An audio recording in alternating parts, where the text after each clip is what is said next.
America में 131 सालों बाद इतिहास दोहराया जाएगा। 2024 में डोनाल्ड ट्रंप पुनः राष्ट्रपति चुनाव जीत जाएंगे। ट्रंप 2016 में भी राष्ट्रपति पद का चुनाव जीते थे। उनके पहले ग्रोवर क्लीवलैंड 1885 और 1893 में राष्ट्रपति बने थे। जेलेंस्की, नेतन्याहू और मोदी ट्रंप को बधाई दे चुके हैं। हिंदू मतों को रिझाने ट्रंप ने दिवाली के मौके पर बांग्लादेश में हिंदुओं पर हो रहे अत्याचार का कड़ा विरोध किया था। उन्होंने हिंदुओं की रक्षा का वचन भी दिया था। 20 साल में पहली बार रिपब्लिकन पार्टी को पॉपुलर वोट भी मिलेगा। 2016 में जब ट्रंप जीते थे तब डेमोक्रेटिक पार्टी की हिलेरी क्लिंटन को उनसे अधिक मत मिले थे, पर इलेक्टोरल कॉलेज में बहुमत ट्रंप को मिला।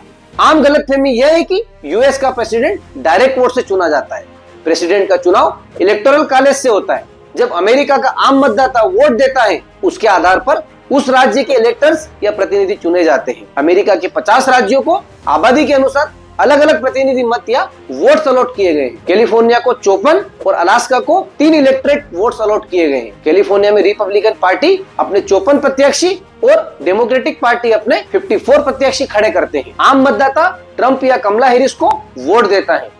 कैलिफोर्निया में यदि कमला हैरिस को बहुमत मिलता है तो इसका तात्पर्य यह है कि उनके सारे ही 54 इलेक्टोरेट जीत गए हैं। इसे कहते हैं विनर टेक्स ऑल। कैलिफोर्निया में अक्सर डेमोक्रेटिक पार्टी जीतती आई है। दरअसल 50 में से 43 राज्य में एक ही पार्टी जीतती आई है। केवल 7 राज्य अपना निर्णय बदलते रहते हैं, जिन्हें 7 स्विंग स्टेट कहा जाता है। इलेक्टोरल कॉलेज में कुल 538 वोट्स हैं। 270 या अधिक इलेक्टोरेट वोट्स जिस प्रत्याशी को मिल जाते हैं वही अगला राष्ट्रपति बनता है। 2016 में ट्रंप को 304 इलेक्टोरेट वोट्स मिले थे और हिलेरी क्लिंटन को 227। 2020 में ट्रंप को 232 वोट मिले, जबकि जो बाइडेन को 306। यह भी स्पष्ट कर दे कि अमेरिकी कांग्रेस में भी 538 सीट्स पर यह इलेक्टोरल कॉलेज से अलग है। अमेरिकी कांग्रेस के लिए भारत की लोकसभा जैसा ही सीधा चुनाव होता है, पर इसका कार्यकाल मात्र 2 साल का होता है। अमेरिका के राज्यसभा को सीनेट कहा जाता है। अमेरिकी सीनेटर 6 वर्ष के लिए चुने जाते हैं, पर हर 2 वर्षों में 1/3 नए सीनेटर चुने जाते हैं।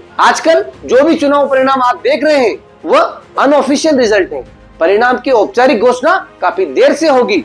नई सरकार भी 50 दिनों बाद 20 जनवरी को बनेगी। 1933 के पहले तो नई सरकार 4 मार्च को बनती थी। बोले तो हारा हुआ राष्ट्रपति ही 4 महीने तक सरकार घसीटते रहता था।